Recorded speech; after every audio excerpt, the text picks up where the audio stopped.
Hello everyone, welcome to RPSC study hub. RS means के exam हो चुके हैं, तो आज इस वीडियो में हम बात करने वाले हैं कि आरएस मुख्य परीक्षा 2024 का पेपर किस तरह से आया, उसका पूरा एनालिसिस करेंगे कि ट्रेंड क्या रहा है। साथ ही ये भी देखेंगे कि नेक्स्ट जो आरएस वैकेंसी आने वाली है उनके लिए क्या क्या ध्यान में रखें, किन किन बातों का अच्छे से ध्यान रखें, प्लस में किस तरह से आपको स्टडी करनी है, पूरा प्लान जो है वो इस वीडियो में मैं डिस्कस करने वाली हूँ। साथ ही हम बात करेंगे एक्सपेक्टेड कट ऑफ कि कट ऑफ जो है आरएस की क्या रहने वाली है। इन तीनों चीज़ों के बारे में ही आज इस वीडियो में हम डिस्कस करने वाले हैं। आरएस मुख्य परीक्षा का 2024 का विश्लेषण, सबसे पहले हम इसके बारे में बात करते हैं। 20 और 21 जुलाई 2024 को आयोजित हुई आरएस मुख्य परीक्षा इस बार पिछले वर्षों की अपेक्षा अधिक कठिन थी। सभी को पता है, जिन्होंने एग्जाम दिया है उनको भी पता है, और जिन्होंने एग्जाम नहीं दिया और पेपर देखा है, क्वेश्चन देखे हैं, तो वो भी समझ सकते हैं कि पूरा ट्रेंड जो है काफ़ी हटके था। क्यों? क्योंकि क्वेश्चन जो है वो अलग प्रकृति के थे। 2 मार्क्स में देख लो, 5 मार्क्स में, 10 मार्क्स में। कई प्रश्न तो ऐसे भी थे कि 2 मार्क्स में पूछने की जगह उनको 5 मार्क्स में पूछना था, 5 वाले को 2 में पूछना था।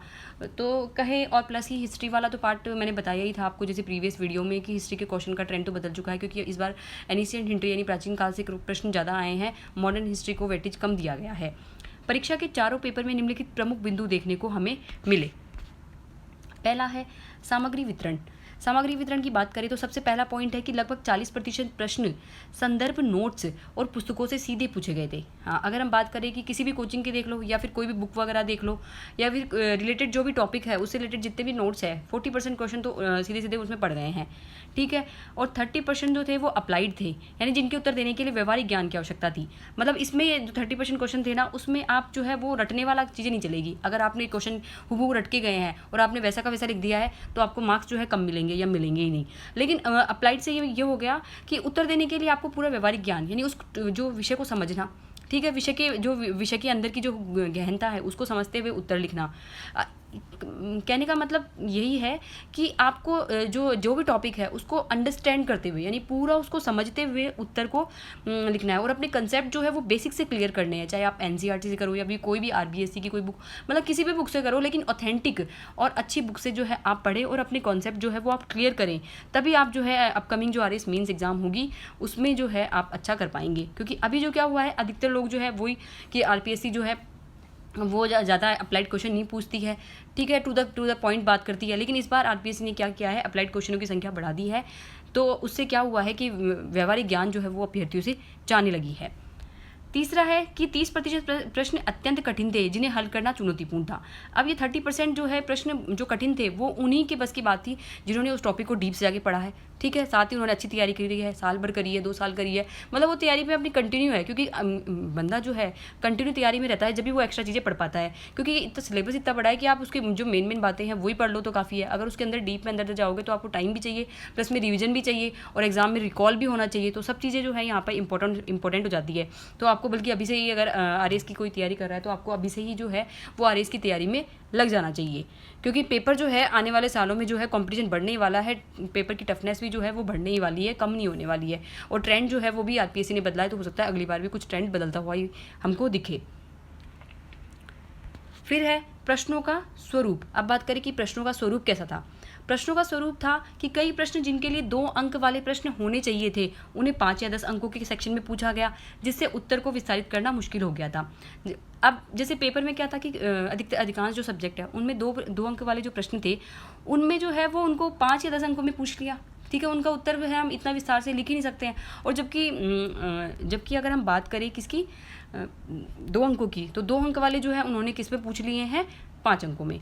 वहीं कुछ प्रश्न जो विस्तृत उत्तर की मांग करते थे उन्हें 2 या 5 अंकों के सेक्शन में रखा गया, जिससे संक्षेप में उत्तर देना कठिन हो गया। जैसे साइंस में भी हुआ है ऐसा।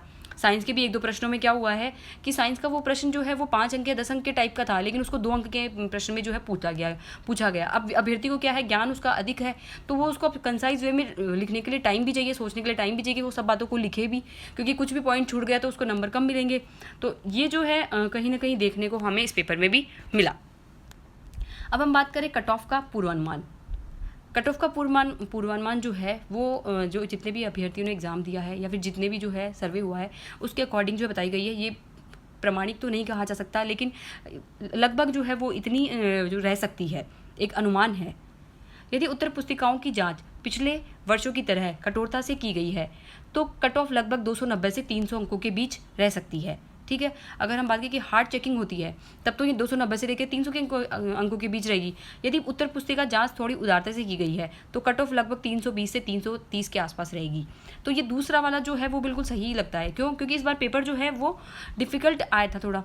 ठीक है, ट्रेंड से हटके था तो अधिकांश लोगों ने उत्तर भी नहीं दे पाए और कई लोगों का तो पेपर जो है छूट भी गया है, अटेम्प्ट ही नहीं हो पाया क्योंकि प्रश्न को समझने में ही उनको इतना टाइम लग गया, क्योंकि व्यवहारिक ज्ञान के आधार पर टॉपिक था, वो प्रश्न थे तो उनको समझने में फिर उनका आंसर फ्रेम करने में टाइम वेस्ट हो गया, तो कई लोगों के तो प्रश्न भी छूट गए हैं।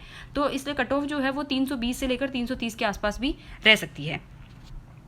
इस बार की परीक्षा कठिनाई स्तर के मामले में अधिक चुनौतीपूर्ण रही है। जो विद्यार्थी आगामी परीक्षा की तैयारी कर रहे हैं उन्हें और अधिक मेहनत करनी होगी। सिर्फ नोट्स पढ़ने से काम नहीं चलने वाला। परीक्षा में आरबीएससी और एनसीईआरटी बुक्स का महत्वपूर्ण रोल होगा, क्योंकि अब पहले जैसे कि मैं पहले भी बोल चुकी हूँ कि जो भी अभ्यर्थी जो है रटने की क्षमता विकसित कर लेते हैं, क्योंकि हाँ जो जैसे निबंध दिया है तो निबंध को ऐसे ऐसे रट लेते हैं इंग्लिश वाले में, तो आपको वो चीज़ें नहीं करनी है। आपको रटने से हटके जो है व्यवहारिक चीज़ें जो है व्यवहारिक ज्ञान पर ध्यान देना होगा। साथ ही जो है उनको उस विषय को समझते हुए अपनी एक सोच डेवलप करनी है कि हाँ इस उत्तर को मैं इस तरह से लिख सकता हूँ, प्रश्न किसी भी तरह से घुमा फिरा के आए, कैसे भी आए, ठीक है, मैं इसके जो भी आलोचनात्मक विवेचनात्मक या किस तरह से भी पूछ ले मैं इसका उत्तर लिखने में सक्षम हूँ। तो आप उसको एक विहंगम दृष्टि से सोचते हुए जो है एक टॉपिक को पढ़ें, सारे बिंदुओं को कवर करते हुए पढ़ें और प्रश्न कैसा भी आए वो आप उससे आप विचलित ना हो और आंसर को जो है आप अपना बेस्ट से बेस्ट दे पाएँ।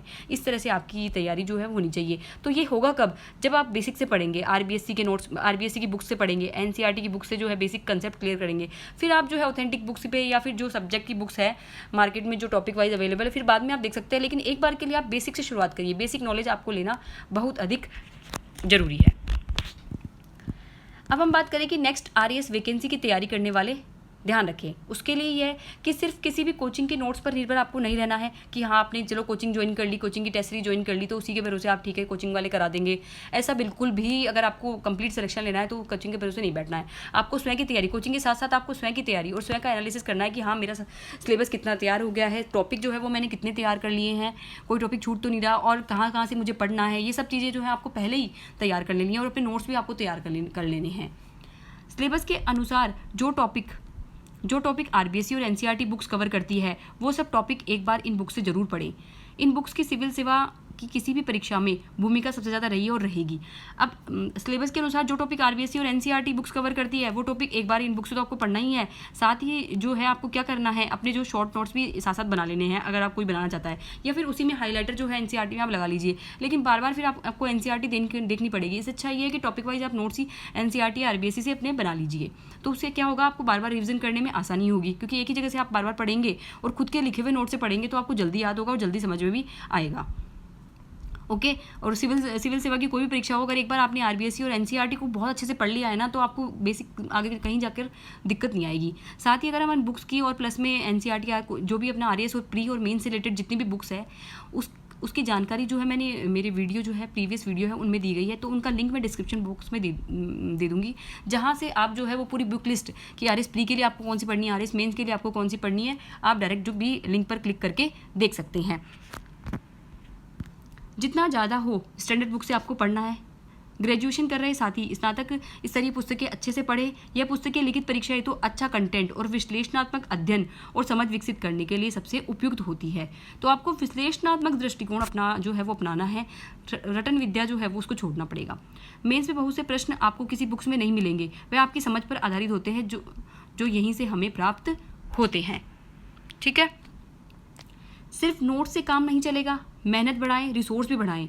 न्यूज़पेपर एडिटोरियल आप ज़्यादा से ज़्यादा पढ़ें, क्योंकि एडिटोरियल में जब हम पढ़ते हैं न्यूज़पेपर किसी का हो जाए, आप दैनिक भास्कर पढ़े, राजस्थान पत्रिका पढ़े, एक जनसत्ता अखबार आता है, वो जो है कहीं ना कहीं एडिटोरियल जो एनालिसिस है वो अगर हिंदी के अभ्यर्थी है, मैं उनकी बात कर रही हूँ, अगर हिंदी मीडियम के अभ्यर्थी है तो उनके लिए जनसत्ता का पेपर जो है एक समझ जो है वो बहुत अच्छी तरीके से विकसित करता है। प्लस में एनालिसिस करने की पावर जो है उसे कहीं ना कहीं बढ़ जाती है, क्योंकि वो एक जो व्यक्ति में जो एक दृष्टिकोण टॉपिक के विषय से संबंधित जो दृष्टिकोण उत्पन्न करता है वो एक अलग ही तरीका होता है।